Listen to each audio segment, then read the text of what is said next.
কেমন আল্লাহর ওলি ছিলেন জানেন? ওনার কাছে একটা যুবতী মেয়ে আসতো ওনার সোহবতে।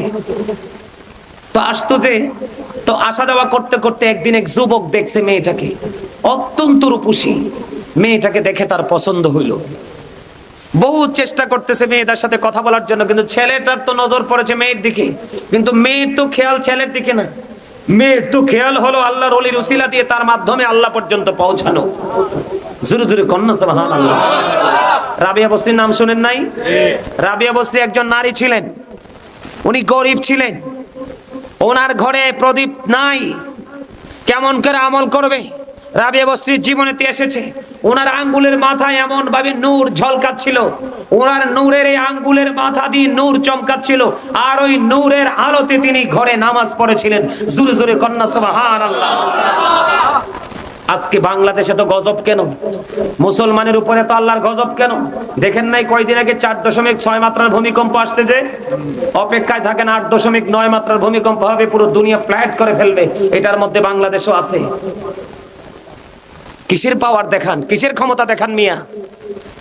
দেহটার ভিতরে আত্মাটা কতক্ষণ থাকবে এটা কি জানেন? আপনি আমি পাওয়ার দেখাবার কিছু নাই। এটা হলো আল্লাহর একটা বাগান, সেই বাগানের ফুল হলাম আমরা।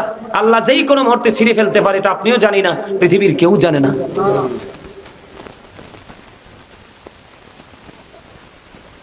মেয়েটা যখন আসা যাওয়া করতেছে, করতে করতে করতে করতে করতে করতে এখন একদিন মেয়েটা যখন তার গন্তব্যের উদ্দেশ্যে রওনা দিল গাউসে পাকের দরবার থেকে, ছেলেটা গাউসে পাকের জীবনীতে এসেছে রাস্তার মধ্যখানে বড় করে একটা গর্ত খনন করছে। গর্ত খনন করে উনি কি করলেন, উপরি দিয়ে একটু লাকড়ি খড়ি ছাড়া দিয়ে উনি গর্তের মধ্যে বসে আসলেন। মেয়েটা কাছে আসতে দেরি, মেয়েটাকে আক্রমণ করলেন ছেলেটা। নাউজুবিল্লাহ বলেন। কারণ মেয়েটার উদ্দেশ্য সৎ, ছেলেটার উদ্দেশ্য অসৎ। বন্ধুনি আমার,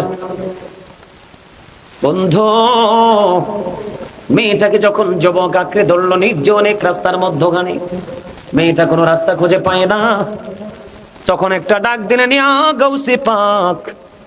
আমাদের দেশে কিছু পণ্ডিত মার্কা মৌলবী আছে, এখন এই গাউসে পাকের কথা বলছি, বলবে এটা শিরক,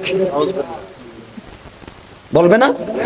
আমাদের মধ্যে অনেক আছে শিরক আর বেদাতের গন্ধ ছাড়া তাদের নাকে আর কিছু লাগে না, কিন্তু তারা জানে না, হাদিস শরীফ ভালো করে পড়ে না।